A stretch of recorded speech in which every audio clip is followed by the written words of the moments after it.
In this video we'll look at rotational motion, but as it applies to that of an ellipse. Now if we consider the function where x equals a times cos t, y equals b times sin t, if a and b were the same as each other, we'd end up with circular motion as we see here, and our speed is constant at 1 unit per second. If I were to change both a and b to 2, we can see the new function, the red function, has a radius of 2 and it is now moving at twice the speed. If we were to change the values of a from b, so let's have a at 2 and b at 1, then the x function will be 2 times cos t, so the maximum value of x will be 2 times by 1, the minimum will be 2 times by -1, so x should exist between 2 and -2, whereas the y function will be 1 times by a maximum value for the sine function is 1, so maximum value for the y term will be 1, and the minimum likewise should be -1. So if we were to draw the new function, which is the red function, compared to the unit circle, we can see that x is between -2 plus 2, y between 1 and 1, -1, sorry. And notice that the speed of the ellipse is not constant.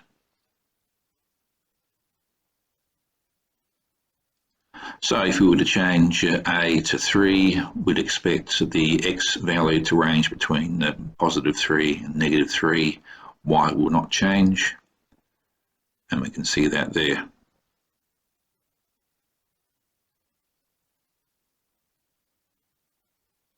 So another piece of software that will demonstrate this phenomenon. Once again, we have a and b can be different. If we stick with them being the same, we have our circular motion, so our unit circle down here.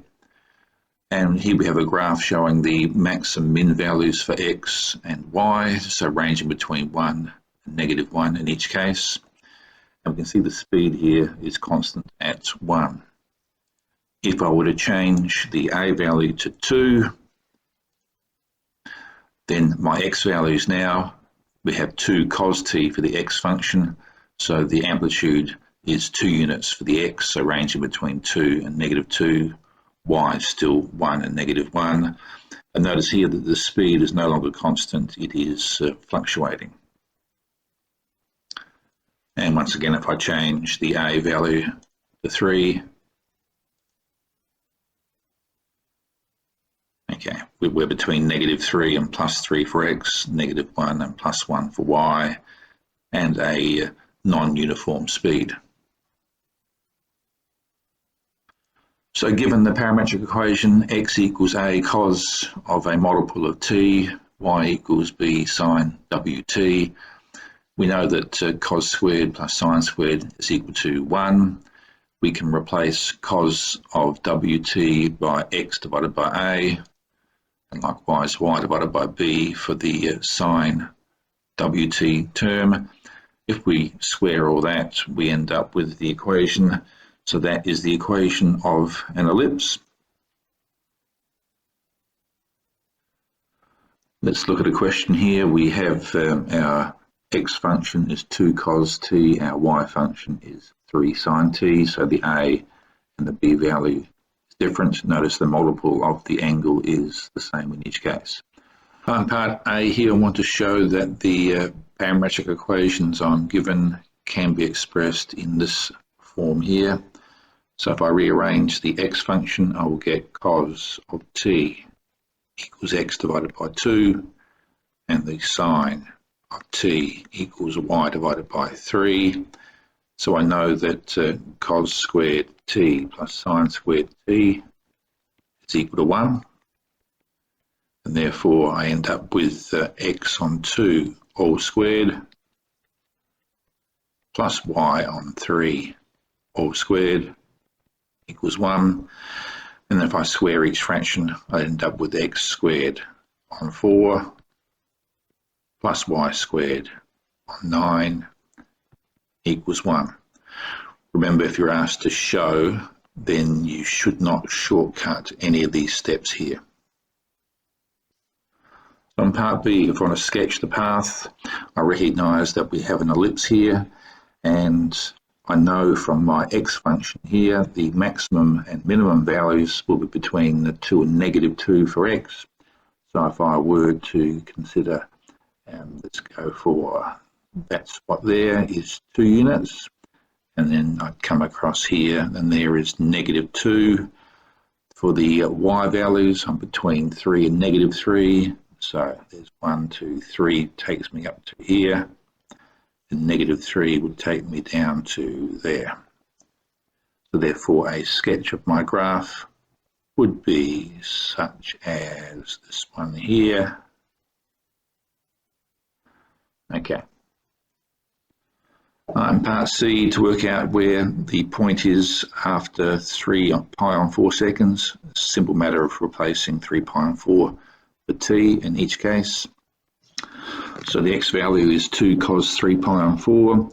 Now the cos of 3 pi on 4, we're in this quadrant here where cosine is negative, so it's going to be -2 on root 2. And the sine of 3 pi on 4, sine is positive, so it's 3 times 1 on root 2, which is +3 on root 2. Next, the velocity vector.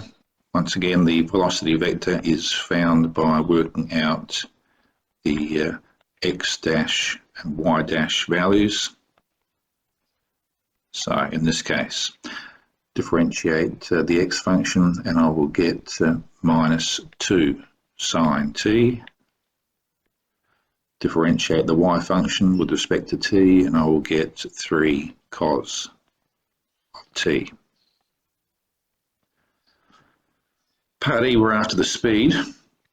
So let's in fact work out the speed over here. So the speed is the length of the velocity vector.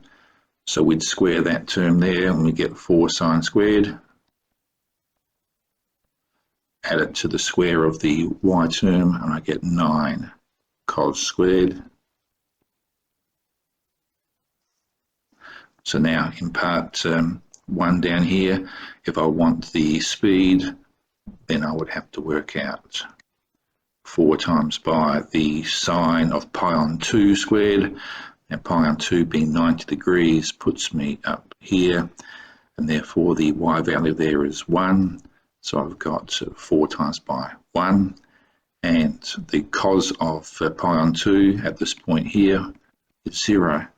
So I'm in fact left with a speed of 2 units per second.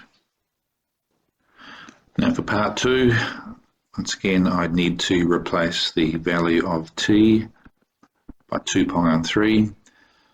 So I've got the sine of 2 pi on 3. So where is 2 pi on 3 on a unit circle? In this quadrant here, where only the sine is positive, and the ratio for 2 pi on 3, same as for pi on 3, will be root 3 on 2. So I've got 4 times by root 3 on 2 squared plus 9 times by. Now the cosine of 2 pi on 3, this quadrant is negative. I'm going to square it, therefore I don't need to worry about that. And it's going to be 1/2 all squared. And that simplifies to this expression, which becomes the square root of 21 on 4, which therefore will become root 21 on 2 units per second.